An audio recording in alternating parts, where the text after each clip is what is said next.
Right, so looking at the screen, two load profiles showing you consumption over a period of time. The left-hand one is 3 days overlaid on top of each other, and then the right-hand one is a couple of days just following each other. Question is often asked, how long should one do a logging of a load profile? I always say the ideal is to do it over a year, but by that time, someone else got the job already. So in practice, people normally do a load profiling over a week or two. And ideally, it should be a representative sample of how people use their energy. It can, in certain instances, if it's a factory that they have the same process every day, and every day they use more or less the same, they do the same things and so on, then one day might be sufficient. In other cases, in the domestic environment, we normally do it over a week, because that includes wash day and all of the normal things that people do. And other instances, it might require maybe a bit longer time. So there's also other adjustments that one needs to make seasonally and so forth. We'll talk a little bit about that. At the end of the day, you can see from that load profile, every day is slightly different, or sometimes quite a bit different. At the end of the day, we want to get to an average profile over a period of 24 hours. So the average of all the log data, so that you can work with something. It's very difficult to work with load profiles if every day is different. So the idea is to get an average of those days that you monitored. So in this picture that you could see, it shows you the hour of the day, so 24 hours, and then on the left-hand side, the consumption. So to engineer efficient PV systems, there's a couple of requirements. First of all, the system must not be too small, because then the customer is not going to be happy. They're not going to save the maximum that they can, and it might also not always work the way that they want it to work. On the other hand, the system must not be too big, and I normally like a system to be a bit bigger than required, but it must not be too big, because then you waste your capital, and also it will increase your payback period. The return on investment will be less, and your payback period will be longer. The other requirement is that the system must be able to handle loads during different time periods, during daytime and nighttime, different seasons as well, winter and summer, because the load usage are normally different, and also the production from the PV side is different. It must handle different use cases. For instance, lower production seasons and higher production seasons. And in the agriculture sector, there might be certain times where there's bigger production than other times, and bigger power usage. And then power factor and phase balancing should also be considered in this whole profile, and how it affects the system that you need to design. At the end of the day, without the load profile, everything is just guesswork. And we see it a lot. A lot of people will base the system on the number of occupants and so on in a domestic market. And for the domestic, it may or may not work properly. But if you get to bigger systems, it is important to really look at everything in more detail and make sure that your design is suitable. So why is a load profile necessary? If we just look at these two pictures on the screen, it shows you the PV system yield for Gauteng and the Western Cape, both at the same orientation, the same tilt angle, 30 degrees north. And you can see the vast difference in load profiles for the two areas. In Gauteng, you can see that the average is, there's not a big difference between January and August and so on. It's a fairly straight line that you get on average. So it's a bit easier to design a system, less chance of making big mistakes.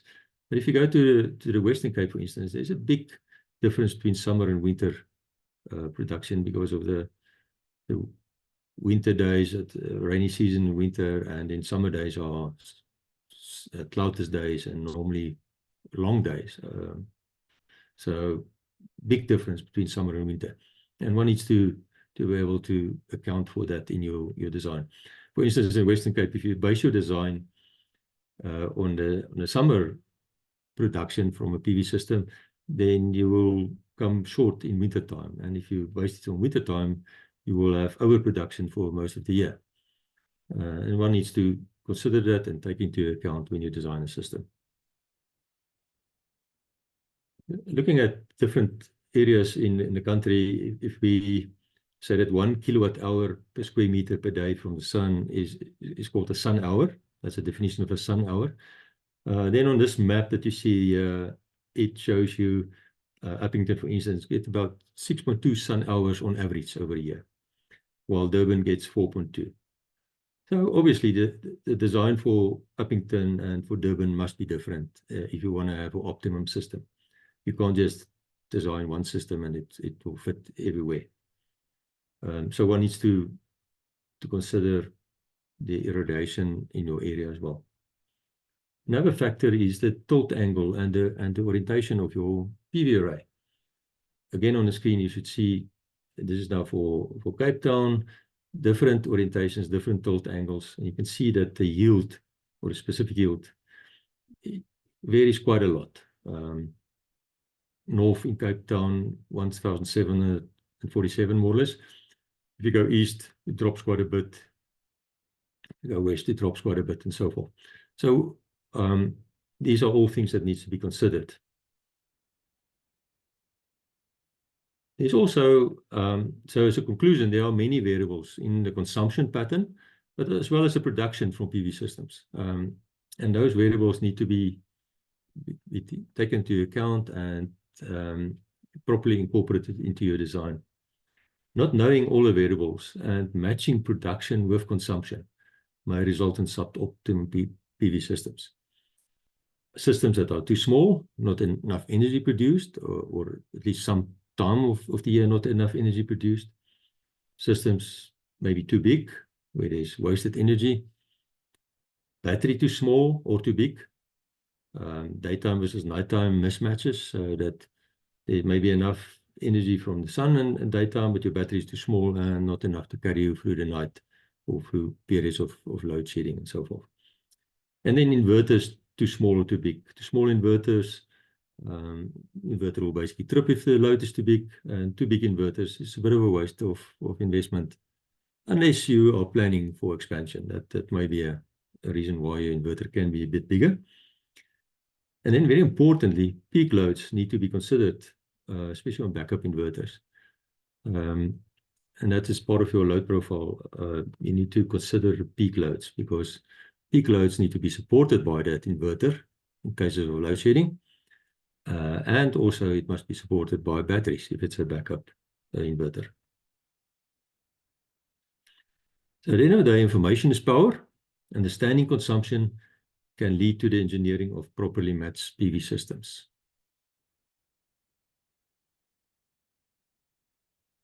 Right, so now we're moving on to how can we get the data that we need. So the first option is to download from smart meters and using metering services. And there are some services like that available, and some complexes and so on have measuring data for the smart meters. And some municipalities might make it available. And that's a nice solution if it's available, because then you can just obtain the data and use it. Other cases, you might have to go and install a data logger for a period of time. You can do a crude or manual measurement for environments where the load profile are mostly the same every day. So, for instance, you can have someone there that sit there and every hour just read the meter, and you can build up a profile like that. If that will work, if your days are more or less the same. One example that I've seen someone do is to put a camera there, video recording, and record that meter. And then just afterwards go through the recording and every hour log the reading. So you don't even need to have someone to sit there. But in most cases, you would have to install a meter and then get the data from the meter after a period of time. Another option, and that's more often used in domestic systems or in cases where there's no new builds, where there's no data yet, is to use a load profile, a load table, list all the equipment, estimate how many hours per day, what time of day, and so forth the equipment will be used. And from there, derive a type of a peak load and also the energy that you require. It takes a bit of time and it takes a bit of effort, and the more energy one spends on that, time we spend on that, the more accurate it can be. So looking at data loggers, you get single phase and 3-phase loggers. So for a commercial and industrial space, you would use 3-phase loggers. Domestic loggers, the CTs that one use, the current transformers, are normally up to around 100 amp, which is suitable for most domestic environments. And then for commercial industrial scale, large CTs or Rogowski coils would be necessary, because first of all, the CT must be able to fit around the big bus bars, and the type of currents that you're getting there is sometimes hundreds and thousands of amps. So you need to be able to put the right CT in for that. You also get loggers that can handle multiple CTs, and that is really nice if there are different circuits that you want to measure when you want to decide which circuits to put on backup and so on. So how are you going to split your dB? If you intend to split the dB and you only measure the main incomer, you don't really get the data of the circuits that you're interested in. So multiple CT loggers is nice for that, to measure the different circuits. And then lastly, very important, your logger must also be able to log the peak loads, because the peak loads are essential to size your inverter and batteries. Now, most loggers use a sampling frequency where they sample the data coming in. Now, obviously, the higher your sample frequency is, the more memory you need to store all the data. So in some cases, loggers will sample the data at a high frequency and then sort of averaging it out over periods of time, or integrating the data over a period of time. For instance, most consumption meters integrate your data over a 30-minute period. So there may be peaks within that period that's not really shown in the 30-minute integrated data because it's averaged out. So loggers should be able to capture peak values, peak hold functionality, or very high sampling rate. Looking at that graph that I was showing there as a simple example, if we take an hour and we assume that we get 5-minute intervals, which is fairly high, but just to show my point. And in one of those 5 minutes, you get a load of 4 kilowatt. The other 5 minutes, the load is 2 kilowatt. So how will a logger typically integrate that? Your hourly value that will be logged would be basically 11 slots of 2 kilowatt plus 1 slot of 4 kilowatt. And then if you average it out, it shows you a consumption there of 2.167 kilowatt hours, which is the correct consumption.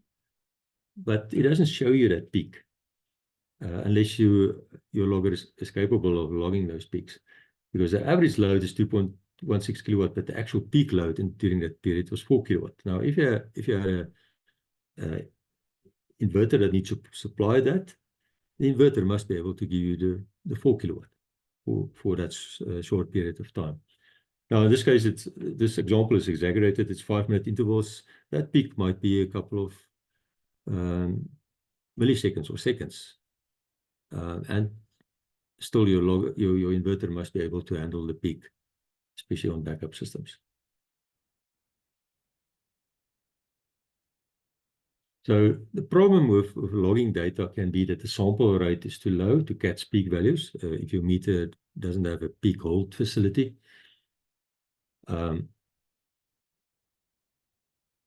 If you measure total consumption versus only essential loads, and that is now in cases where you want to split your DB board into essential and non-essential.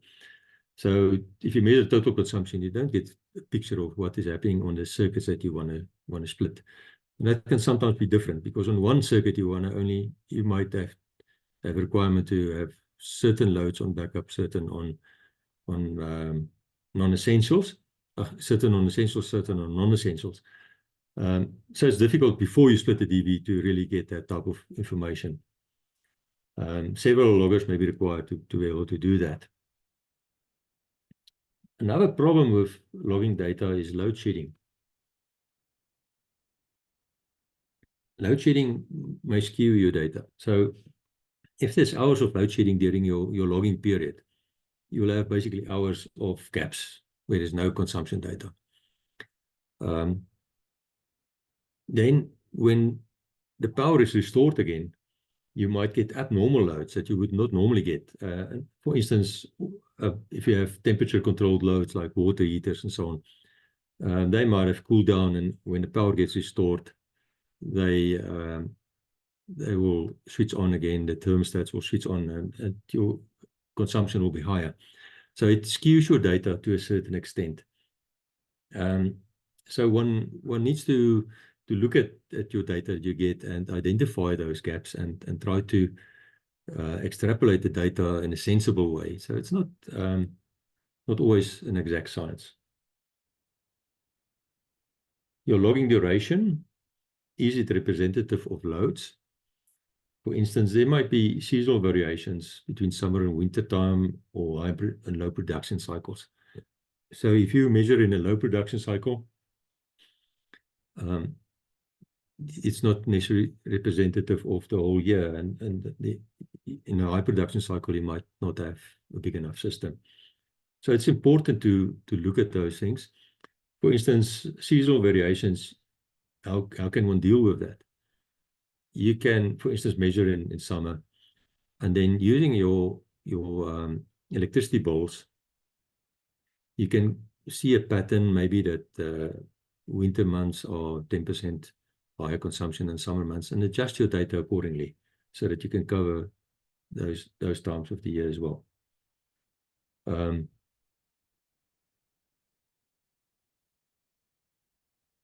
So let's look at some simple logger data. Example that I show here is a simple logger data from an effigy meter. You can see it gives you date and time, consumption in kilowatt hours, and it's hourly values.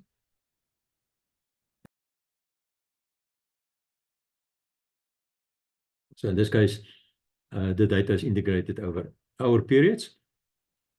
It shows you the max power as well, so that is nice. It keeps a log of the peak powers, which is nice to size your inverter. And then this is data from an advanced logger, industrial meter. And there at the bottom, you can see there is many more columns. I think in this case, it was over 100 different things that was measured. 5-second intervals, so much more data that you need to deal with. 17,280 values per day, where the previous example only had 24 values. So much more data. But you can also get much more from it. Per phase, you can get the minimum, maximum peak currents and voltages and powers. Get the frequency logged, watt hours, VARs, power factor, harmonics, phase imbalances, and so on, that you can get from this type of meters. It makes life a bit more complicated to work with this data, so one needs to be more careful and how you extract your average profile from data like this. But the type of data you get is much more detailed and much more valuable for bigger systems. So at the end of the day, working with logging data is not an exact science. There may be gaps, as we said, different times of the year it might not be representative and so on. So there's certain things that one, as a designer or a skill designer, needs to take into account and extrapolate your data to try to get a representative sample of the data of the consumption over a year. So one needs to interpret data for load shedding gaps, to extrapolate the data for those gaps in a sensible way. One way of doing it is to compare it to similar periods in a previous day and try to extrapolate it that way if the consumptions are more or less similar every day. Adjust for seasonal or production variations. There one can use the electricity bill and adjust your load profile accordingly. For instance, example, the 10% increase for consumption in winter, for example. At the end of the day, what we need is, from our raw data, we need to get this graph, average daily consumption over a 24-hour period. And that is something that we can now use to work with.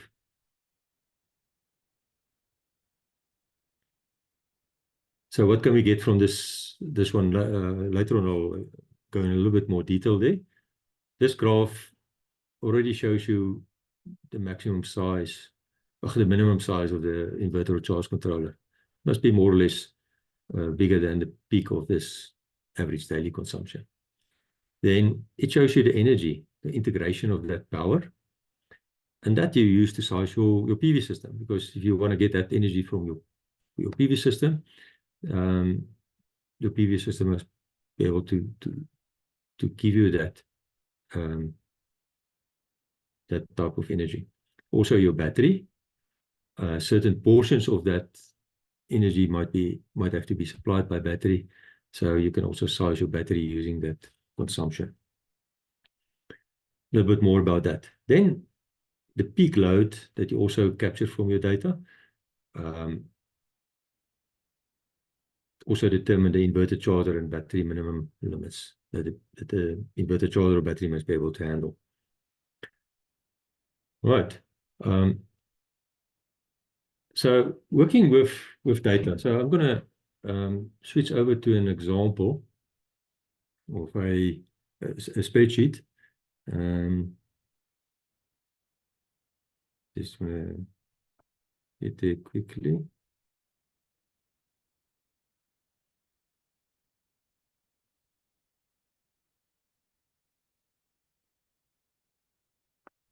Right.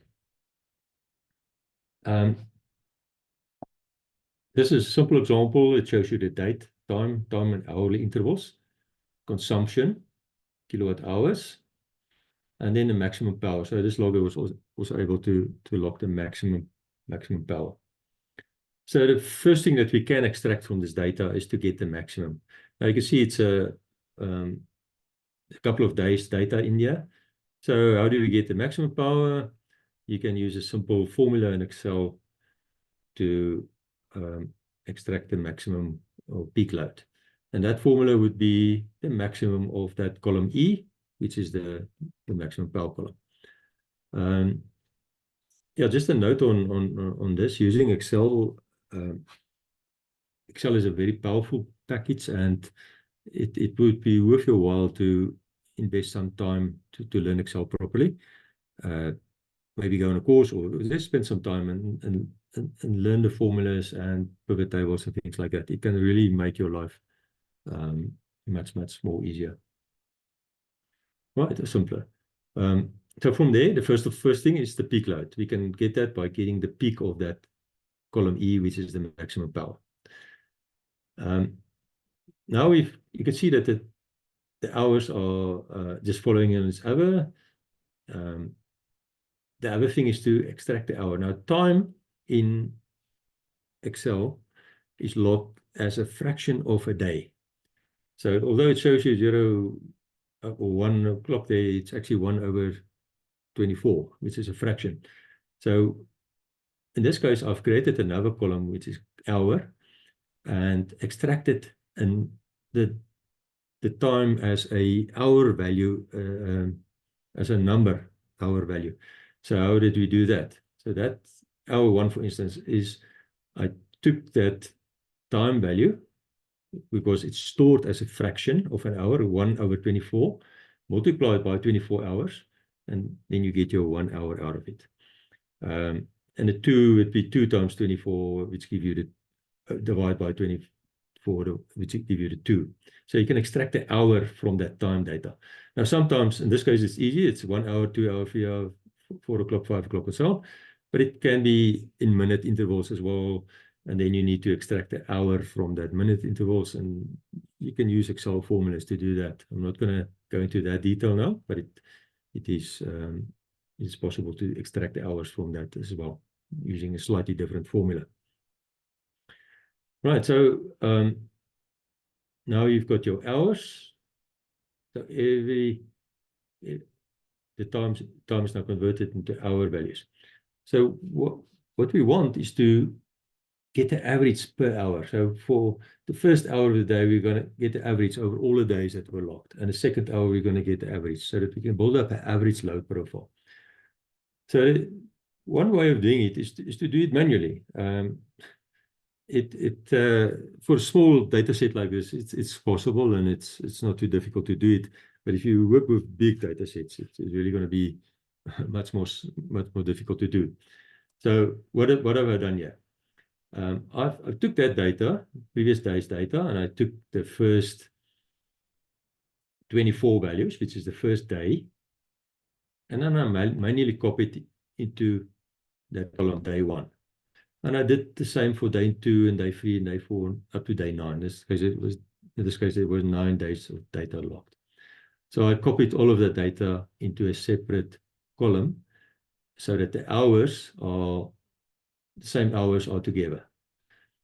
Right, so this is the first hour, that's the second hour of the day, and so forth. And then I could get the average from that. So the average from that, again, use the Excel formula. I can maybe make it a bit bigger.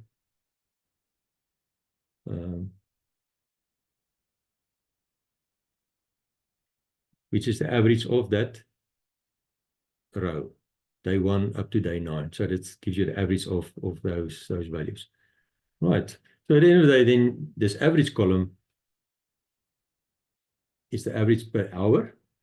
And if you plot it, it will plot something like the right-hand graph. Per hour, 1 to 24 gives me the average value there. And then you get your average load profile over time. And this is what you want. As I said, for simple data like this, it's possible to do it manually, and it works. It works well. But there's better ways of doing it. So the next example is to use a pivot table. So there we take this data and we take the time and the consumption, and we create a pivot table. So let's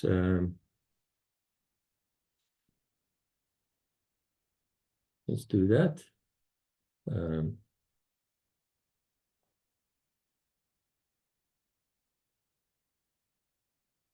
We go there to pivot table. So you take that and you go to create a pivot table in Excel.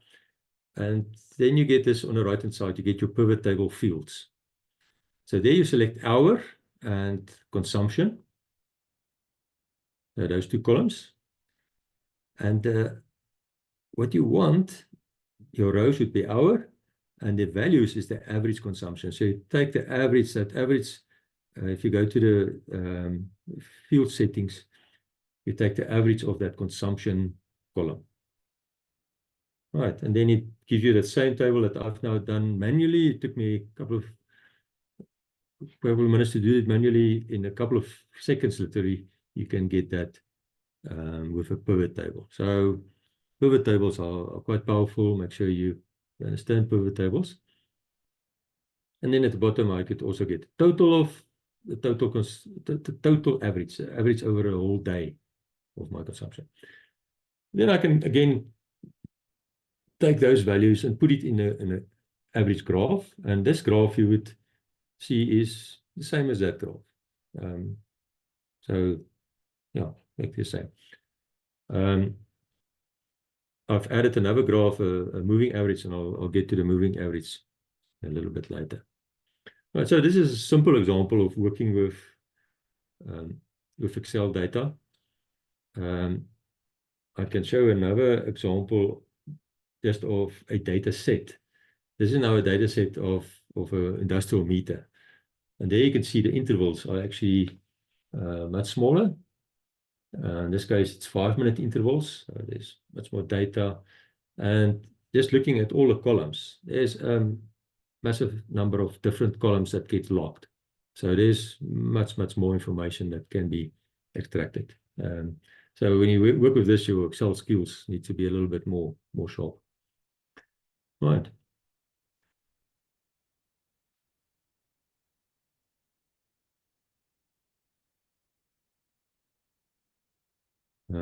Get back to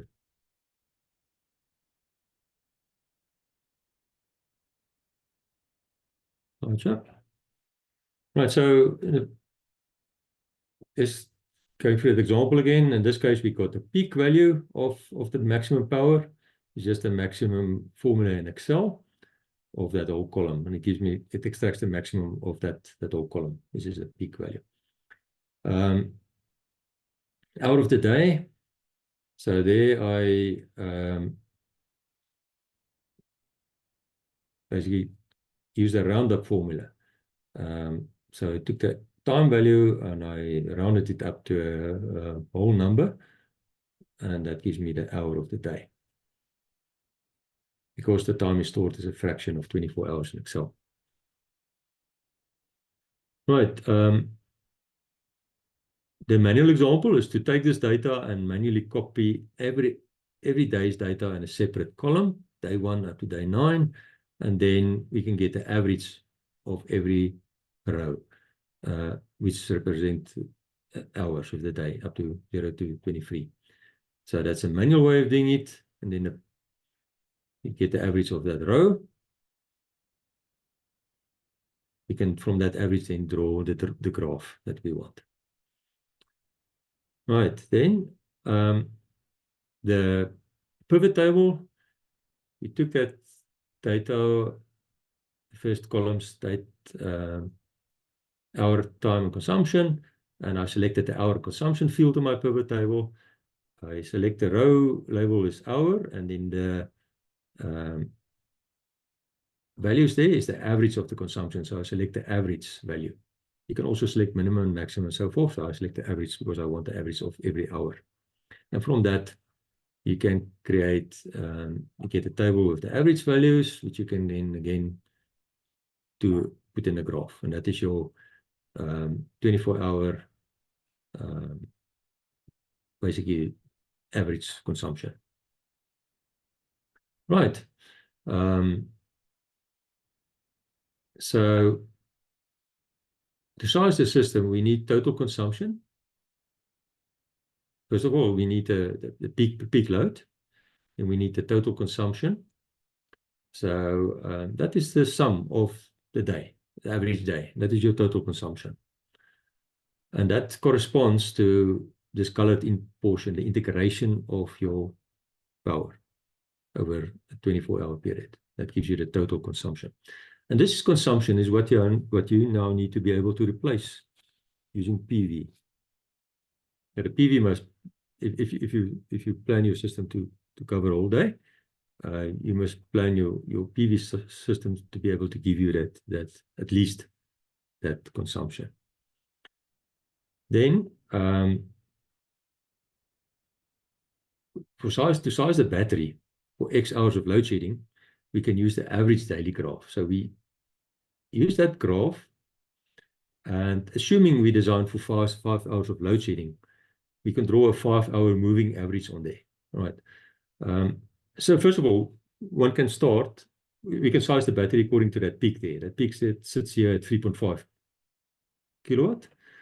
So 3.5 kilowatt, and that's the highest one. I want 5 hours of load shedding, so 3.5 times 5 hours give me what I need from the battery, and then add 20% for depth of discharge. So you can do it, but your battery will be basically a bit too big. If you do a 5-hour moving average, and you take the highest one of that. Now, moving average is the average of the previous 5 hours. So the highest 5 hours would be this peak there, which says 3 kilowatt. And if you multiply that by 5 hours, it's 15 kilowatt hours. 3 kilowatt times 5 hours, 15 kilowatt hours, adjust for 80% DOD, then your battery size is only 18.75. So you get away with a smaller battery, but a battery that can give you the 5 hours, the worst 5 hours. So basically, what you're doing there is to cater for the worst 5 hours. Right. How can we use the results further? Peak load value we can use to determine the maximum inverter charger output rating and the minimum battery size. For example, in the peak load we measured there was 10.66 kilowatt. So the minimum inverter or the continuous power rating must be 10.66 kilowatt. If your inverter charger cannot give you that 10.66 kilowatt, what will happen if you get that peak load? It might trip, especially if it's a prolonged peak. Some inverters can handle short peaks for short periods of time. But in general, you must size your inverter bigger than the peak load that you've measured, the continuous power rating. Then, in terms of the battery, assuming a 1C lithium battery, if your peak load is 10.66 kilowatt, then the minimum battery size must be 10.66 kilowatt hour, so that it can give you that peak over a period of time.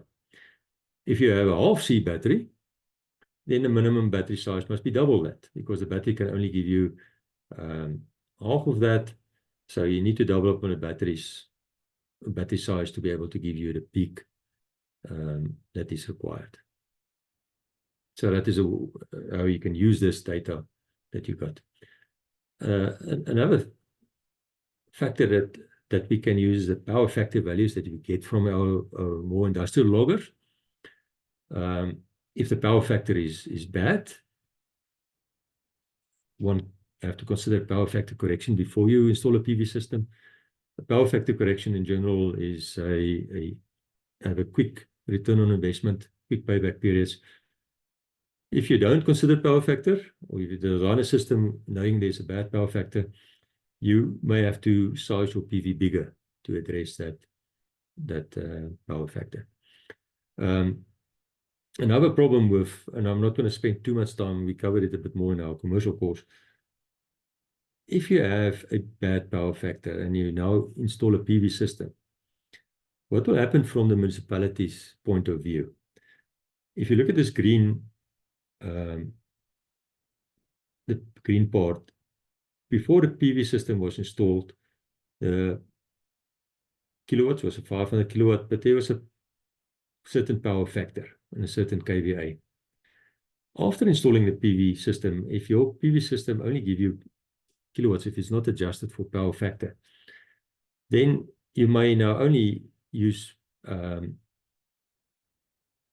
you will actually use less kilowatts from the grid, but the same kVARs. And then from that, you can see that the actual angle, the power factor angle is bigger.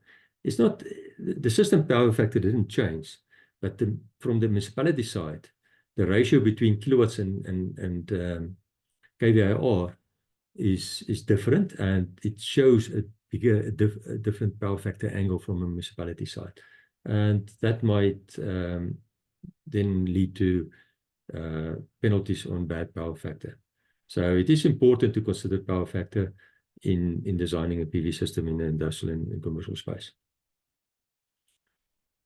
Another factor that needs to be considered is phase balancing. So in your measurements, you can pick up and correct pick up phase imbalances and then maybe correct it before you design a PV system. Unbalanced phases can cause problems with throttling of inverters if zero-feed-in systems is used. So let me illustrate that. If we assume we've got a 30 kilowatt inverter in general, and it's not always the case, grid-tie inverters want to keep the phases balanced, the output balanced. So you've got a 30 kilowatt inverter, nice sunshine, and you've got 10 kilowatt load per phase. Everything works nicely in balance. What happens if one of the phases get out of balance? Now, that inverter would, in most cases, try to keep the balance. So it will still give you 10 kilowatt per phase, but now 5 kilowatt will be fed to the grid on a phase that only have a 5 kilowatt load. So from the inverter side, it's still balanced, while the loads are not balanced. The problem comes in when you have a zero-feed-in system or a grid-tie limiter, where it measures the power going to the grid.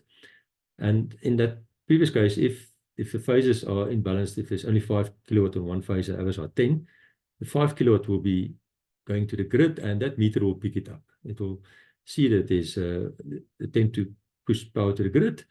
It will tell the inverter to throttle, and in a lot of cases, the inverter will throttle not only that specific phase, but it will throttle over all the phases, with the result that the inverter will only supply then 5 kilowatt per phase, and then the other power will come from the grid, actually, if the load is more than 5 kilowatt.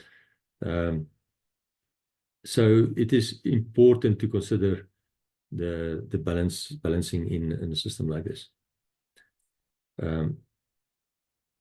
Some inverters claim to allow bigger imbalancing between phases, so one needs to look at that as well.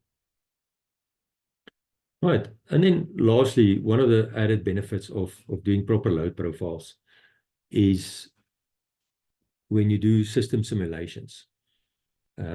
Most simulation software like PVSol and so forth allow you to import the load profile into the software, and then it uses that load profile to do a proper simulation over a period of time, normally a year.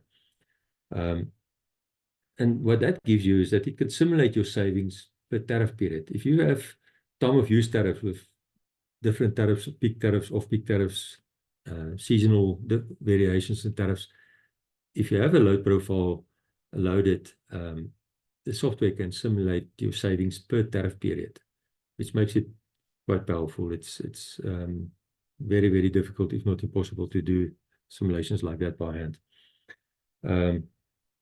And it can also give you graphs so that you can get a good idea of how your PV power relates to your load profile and so on. So it's an added advantage of doing proper load profiling is when you do simulations. And these simulations, we also in our commercial designer course, the third day, we use a simulation software to go through a commercial design. These simulations are very important for bigger systems because it gives you proper financial analysis, calculations, using proper financial formulas, time value of money, inflation, and so forth. And at the end of the day, for big systems, you normally sell not necessarily to technical people, but you sell to the financial director. And you must be able to show the financial director that the system return on investment is good, so that that the financial director can consider investing money into that. That's what they're interested in. They want to see if the return on investment is better than any other investment that they can make with available money. Right. That's it from my side on the load profiling. I think Tsakani will say a little bit more about our course next week, this commercial designer course. I see there's quite a number of questions in the chat as well. So we can go through some of those questions as well. So Tsakani, can I hand over to you? Yes, thank you, Marius. Yes, I can see that there's quite a lot of questions that I have that people are asking there. So it means that the interest is there.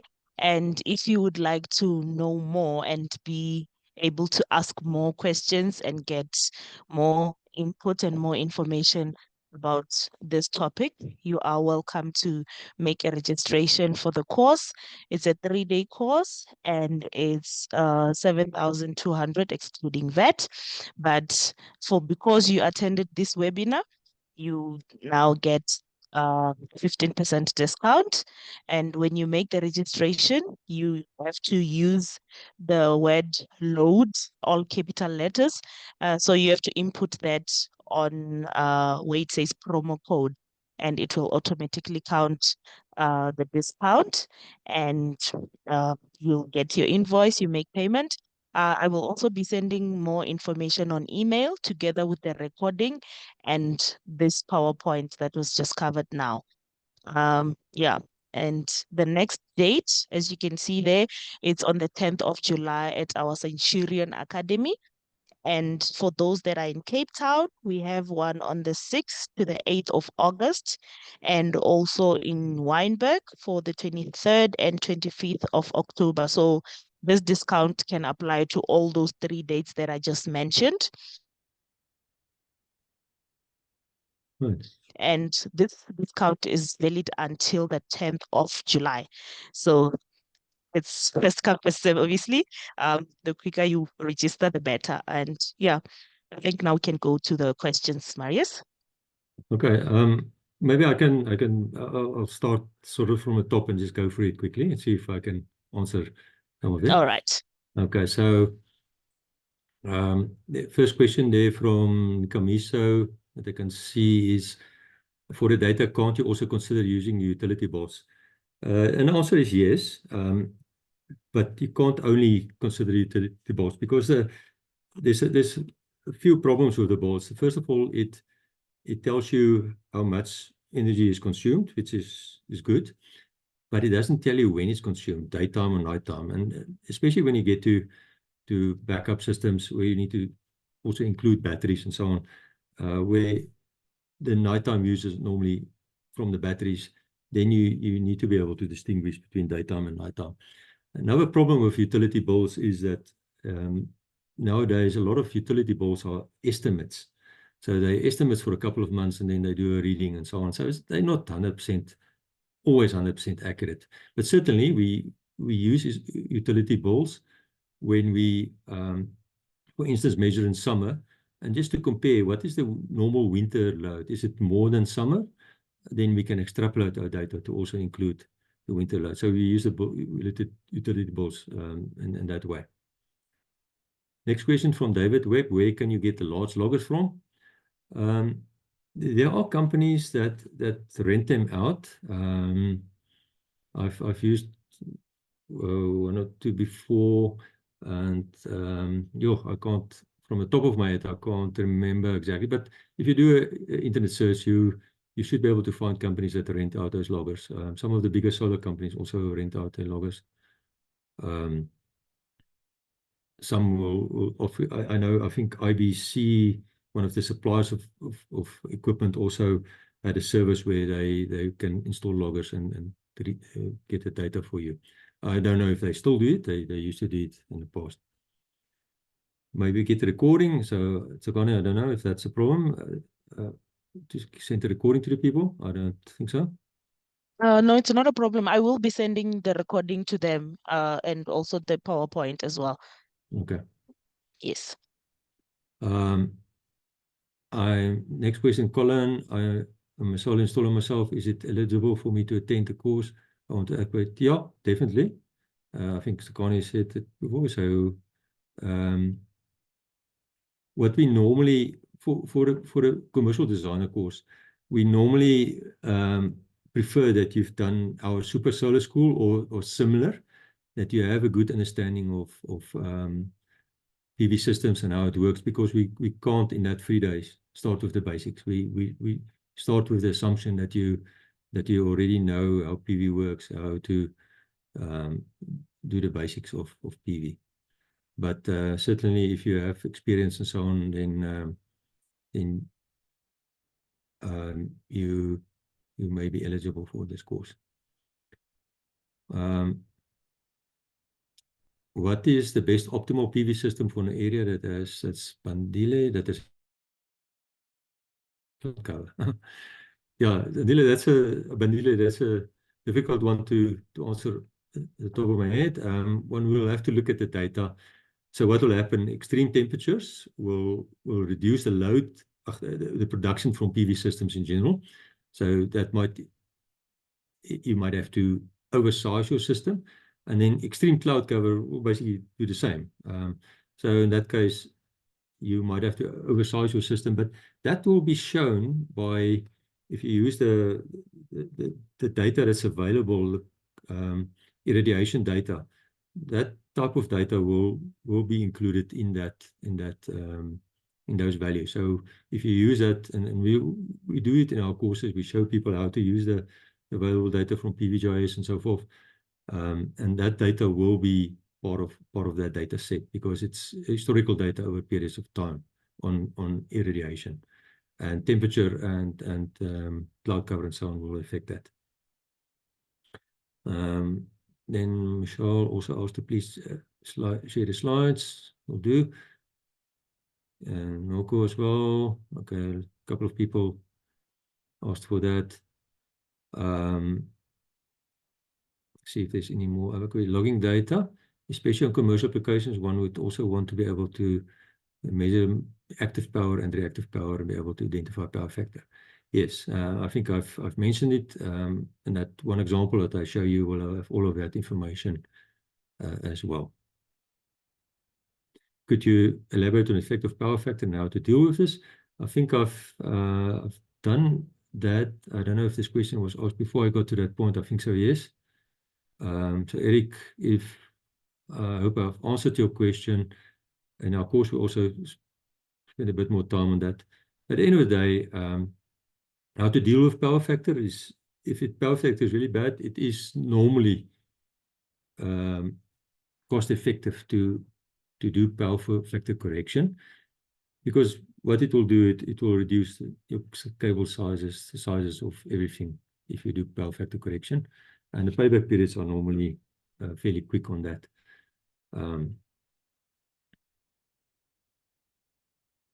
If you don't, then you would need a bigger inverter.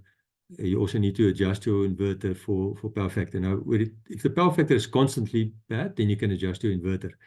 If it's a varying power factor, then it's a bit more tricky, and you get certain systems that will change the power factor of your inverter, your power factor setting on inverter via the Modbus, based on continuous measurement. So you have a system that measures your power factor continuously and then adjust your inverter according to the power factor at any point in time. I know good we have a system like that on the commercial inverters. Big question, can you discuss how changes in a facility load profile over time might, that is a difficult one.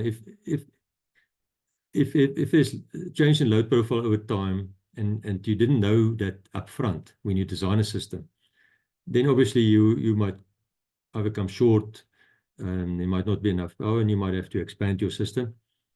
If you design a system, it would be good always to ask if there are any plans for expansion, and maybe try to incorporate it already in your design, oversizing system.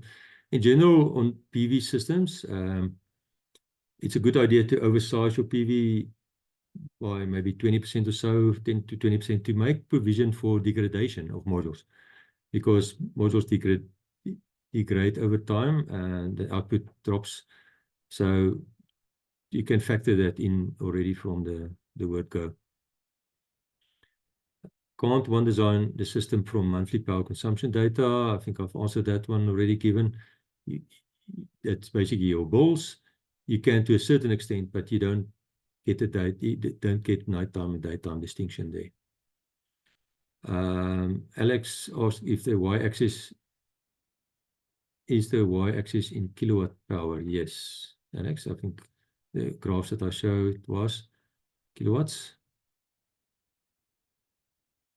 So if I understand, Eric, if I understand correctly, the inverter will always only supply the lowest amount load on a three-phase inverter when there is not a bidirectional meter in place. Yeah, that, Eric, that is in a lot of inverters are like that. It will throttle based if there's any phase that are low, the load are lower than others. The inverter will try to keep the output constant, and then the throttling mechanism will throttle three phases together. There are inverters that claim that they can throttle per phase. So you need to first confirm that with your supplier before you design a system. In that case, it's not, that slide that I showed is not valid, and if it can throttle per phase. But if it can't, if it throttles universally over the three phases, then it will normally go to the lowest phase, which is the problem there is that you lose production from your PV side, and the phases that are then higher will draw from the grid, which is not ideal. Eric, again, on which parameters to look out for inverter spec to understand the amount of imbalance inverter can handle? That I think you will have to consult with the suppliers. I don't think it's always show properly on the inverter data sheets. I'm under correction there, Eric. I think you have to talk to the suppliers there.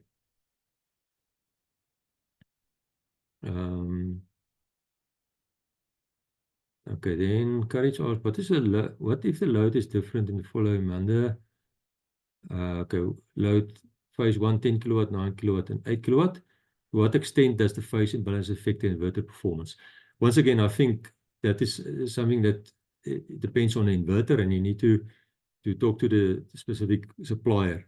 As I said, some allow certain extent of imbalancing, especially on a backup inverters. On the grid tie inverters, you have to talk to the suppliers and find out how far they will allow imbalancing.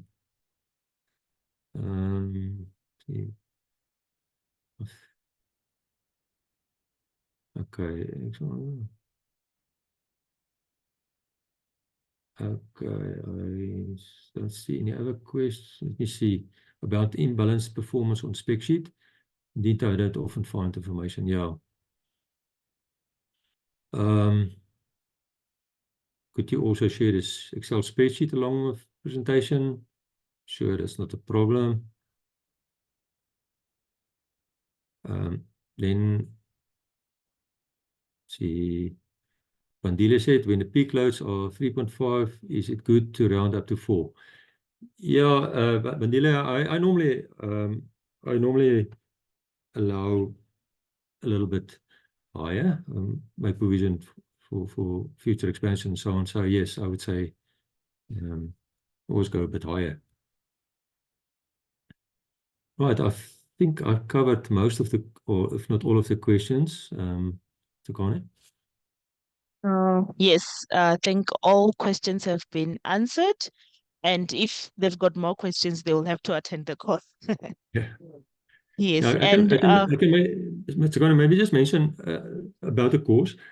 So this what I've shown now is a small part of the course. We do this on a load profile example, and then we go through the whole design. We size the PV and so forth based on the load profile data. So at the end of the day, one get a good idea of how to size the system. yes, definitely, yes. And I also left my email address and WhatsApp number for those that would quickly want help or assistance with regards to registration, and I will happily help. So you can reach me on that. And I will also be sending an email tomorrow morning with more details on that, with the recording, the presentation, and the spreadsheets. Right. Yeah, thanks, Tsakane. I think if there's nothing else, then let's call it a day. I think it's about just over an hour. So hopefully we see you guys at one of our future courses. I think that commercial design course, we are quite excited about it. It's normally good information that gets shared from everyone, and can really help you going going for a next step in your career. Thank you.